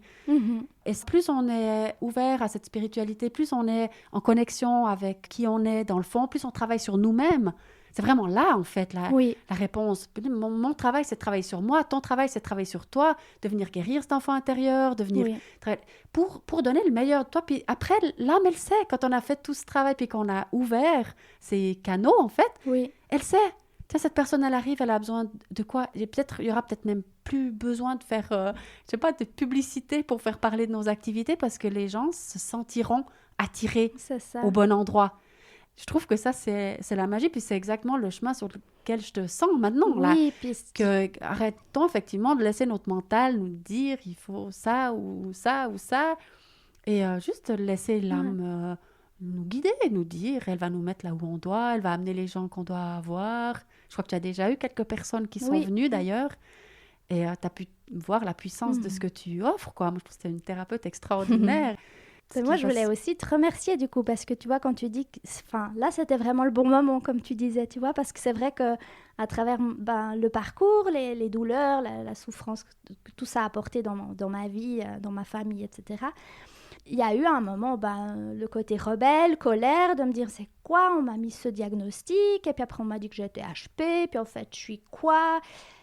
Je pense que quand on est là-dedans, alors oui, il y a une certaine créativité qui vient, mais qui est, tu vois, drillée par de la colère, drillée par une envie de révolte, de rébellion. Puis ça m'est complètement... C'est parti, en fait. J'ai plus ça. J'ai vraiment... même j'ai pardonné. J'ai pardonné aux autres, mais aussi à moi-même, de m'être trompée ou d'avoir même pu douter de moi-même, en fait, de mon essence, de ma lumière. Et puis c'est vraiment bon. Puis en fait, je réalise à quel point... Qu'est-ce que c'est dur de s'aimer, en fait. C'est tellement facile de donner aux autres, surtout dans les métiers du social, où on est beaucoup en lien. Et finalement, mais... Et moi, est-ce que je m'aime? C'est quoi? Et c'est pas m'aimer derrière un masque de je suis géniale, je fais plein de théâtre, je fais des tas de trucs. Et on a besoin de ces masques pour grandir, on a besoin. Par contre, c'est vrai quand les masques tombent, c'est comme ça qu'on peut accueillir l'autre avec son histoire à lui. Et puis, comme tu disais, guérir ses blessures, ça a été tout ce travail que j'ai fait pendant 5 ans et que je continue encore à faire pour justement, plus on guérit nos propres blessures, puis on guérit l'humanité C'est ça. En même temps, quoi. Oui, je trouve que quand on comprend ça prend une dimension qui est juste extraordinaire parce qu'on ne peut pas être autrement que humble, on peut pas être autrement qu'authentique, on peut pas être autrement que dans l'amour, quoi. Puis le monde en a grand besoin. Exactement. Grand besoin. Ouais. Oh, c'est beau. Non, mais moi, c'est vrai que je suis pleine de gratitude parce que je pourrais me mettre en position de victime en me disant, mais la vie, c'est affreux, puis je veux plus du tout de ça. Donc, c'est vrai qu'un bout, il y a une partie de ce monde que j'ai plus envie, terrestre, là. Par contre, il n'en tient qu'à moi que mettre mes pieds et mes racines dans la nouvelle terre, quoi. Et et de la créer, ce nouveau monde. Exactement. Et on est vraiment là-dessus, quoi. C'est ça. Quitter cette victimite, moi, je trouve que ça, c'est le premier travail à faire, de quitter se responsabiliser, en fait. Absolument, et ça, c'est le premier truc qu'on a travaillé Exactement. quand on est dans une démarche un peu comme ça de développement personnel, je trouve. C'est pas la faute des autres, c'est ma responsabilité de créer la vie que je veux avoir, d'être aux commandes. Mais sans jugement non plus, et en étant tout à fait conscient que des moments, on a le droit aussi d'être pas bien, d'être mal. Enfin, et c'est cet équilibre qui est difficile à trouver, et finalement, tu vois, c'était aussi les propos... de se dire, oui, il y a des moments où on est vraiment bas et puis on a le droit de bien traverser sûr, on a le droit. Tu vois. Et bien sûr, et ça va continuer. Peut-être on a de moins en moins, ou possiblement, mais bien sûr qu'on a le droit. Par contre, c'est juste cette notion que si je vais pas bien maintenant, c'est pas la faute de l'autre. Non, exactement. C'est ma responsabilité de trouver une ressource, c'est ma responsabilité, je sais pas la faute de la situation à l'extérieur, de aucune personne ou aucune situation à l'extérieur. C'est ça qui fait la différence. Mais bien sûr, quand les émotions elles nous traversent, quand des émotions de tristesse, de colère, de peur, on les accueille, elles sont là, elles sont bienvenues. On y attend, bien sûr qu'on a droit. Enfin, qui pourrait nous dire t'as pas le droit d'être en colère? Mais comment je réponds à cette colère, ou comment je crache ma colère sur quelqu'un d'autre et c'est sa faute, ou est-ce que je viens l'accueillir et je fais ce travail d'amour de moi-même pour trouver mes propres sources et puis ma propre lumière. C'est drôle, quand je venais ici en voiture, je me disais, mais je me réjouis de voir Hélène parce qu'elle est tellement lumineuse, et c'est un tel rayon de soleil, cette fille-là. Puis en fait, on était sous le stratus, vraiment, on y est encore. C'est tout gris, j'ai fait toute la route dans le brouillard d'abord, dans la grisaille et tout. Puis j'ai dit, mais... peu importe, moi je sais que je me retrouvais en face d'une personne extrêmement lumineuse, il n'y a même pas besoin qu'il y ait du soleil à l'extérieur parce qu'il est tellement là, en fait. Puis entre nous deux, c'est sûr, ça brille, on est les deux là-dedans, quoi. Alors, je te relance le compliment, j'ai aussi compris finalement que ce que j'aimais chez les autres, en fait, je l'avais aussi en moi. Donc, quand tu me parles de briller ou, tu vois, de rayonner, je te remets, je te renvoie l'appareil, le rayon de soleil. Ah oui, ça c'est cool. On va peut-être pouvoir conclure un petit peu là-dessus parce qu'il y a cette histoire d'effet miroir. qui est Exactement. vraiment, parfois, il est agaçant ce truc-là, parce qu'en fait, quand il y a quelqu'un qui a un comportement, quelque chose qui nous dérange, en fait, on parle de cet effet miroir, ça veut dire que c'est quelque chose qu'on a en nous, ce qui nous dérange chez l'autre. Mais moi, j'aime beaucoup mieux voir le miroir contraire, enfin, que quand il y a quelque chose qu'on admire chez quelqu'un d'autre, c'est qu'on l'a aussi en nous. Et c'est beaucoup plus doux C'est de un autre voir. angle de vue. C'est un autre angle de vue du même effet miroir. Et là, Exactement. je me dis, c'est extraordinaire. Je suis moins fâchée contre l'effet miroir C'est quand ça. je le vois de ce côté-là plutôt que du côté de ce qui me dérange dans l'attitude de personnes autour de moi. Waouh, ben écoute, on arrive à la fin de cet échange qui était délicieux, comme toujours avec toi. Merci beaucoup, Hélène. Merci aussi à tous ceux qui ont écouté, qui sont encore parmi nous maintenant, celles et ceux. Et tu auras un petit mot de conclusion peut-être, Hélène? Mais écoute, moi peut-être, j'aurais envie de dire à chacun de vraiment regarder à l'intérieur de lui-même, de voir derrière les blessures de notre âme, derrière ce qu'on a traversé, les souffrances, enfin vraiment comme il y a cette lumière qui est toujours là, vraiment. Et puis derrière les diagnostics, derrière les étiquettes, derrière les jugements, derrière les on est trop ou on n'est pas assez, on est juste parfait en fait. Et puis donner vraiment ce message-là, que ce soit pour les enfants qui sont de plus en plus éveillés aussi, puis qui viennent nous chercher ou nous réveiller encore un peu plus, qui viennent nous questionner, les nouveaux enfants de ce monde, ou pour les adultes justement qui s'éveillent en cours de chemin, en cours de route. Que chacun justement garde confiance et la foi en ses capacités, quoi, qu'on est bien plus que ce que tous les autres peuvent croire ou penser de nous, et on est vraiment bien plus que ça. Waouh, quelle belle conclusion. Merci beaucoup. Merci et à puis, toi, Diane. À bientôt tout le monde. Ciao. Ciao.